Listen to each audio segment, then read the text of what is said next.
લોકસભાની ચૂંટણી વખતે જુલાઈ 2024માં ભરૂચ અંકલેશ્વર ખાતે ઇન્ડિયા ગઠબંધનની ઓફિસમાં ચૈતર વસાવાએ એક નિવેદન આપ્યું હતું.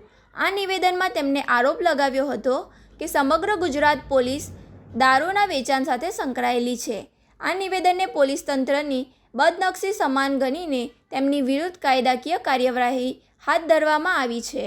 આ મામલે તપાસ બાદ ભરૂચના તત્કાલીન એસપી મયુર ચાવડાએ 17 ડિસેમ્બર 2024ના રોજ રિપોર્ટ રજૂ કર્યો હતો, જેના આધારે જિલ્લા મુખ્ય સરકારી વકીલ પરેશ પંડ્યાએ કોર્ટમાં ફરિયાદ નોંધાવી હતી. 18 એપ્રિલ 2026 કેસની સુનાવણી દરમિયાન બંને પક્ષો દલીલો સાંભળવામાં આવી. 4 May 2026 chief judicial magistrate Bhavin N જોશીએ આદેશ આપ્યો.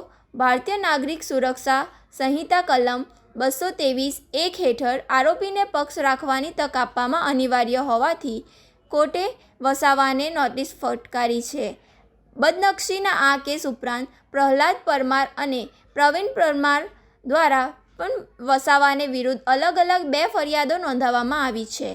તદુપરાંત તાજેતરમાં ઝઘડિયાની મેટ્રોપોલિટન એક્ઝિકેમ કંપનીમાં લાગેલી આગની ઘટના બાદ તેમની મુશ્કેલી વધી છે. 23 એપ્રિલના રોજ થયેલા આ અકસ્માતમાં 3 કામદારોના મોત થયા હતા અને 4 ઇજાગ્રસ્ત થયા હતા.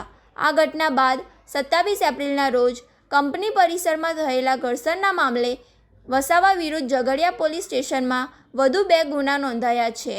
એક તરફ રાજકીય ગરમાવો અને બીજી તરફ એક પછી એક નોંધાતા પોલીસ કેસો કારણે ચૈતર વસાવા માટે કાયદાકીય પડકારો જટિલ બન્યા છે. હવે 23 જૂનના રોજ કોર્ટમાં તેઓ શું બચાવ રજૂ કરે છે તેની પર સૌની મીટ મંદાયેલી છે.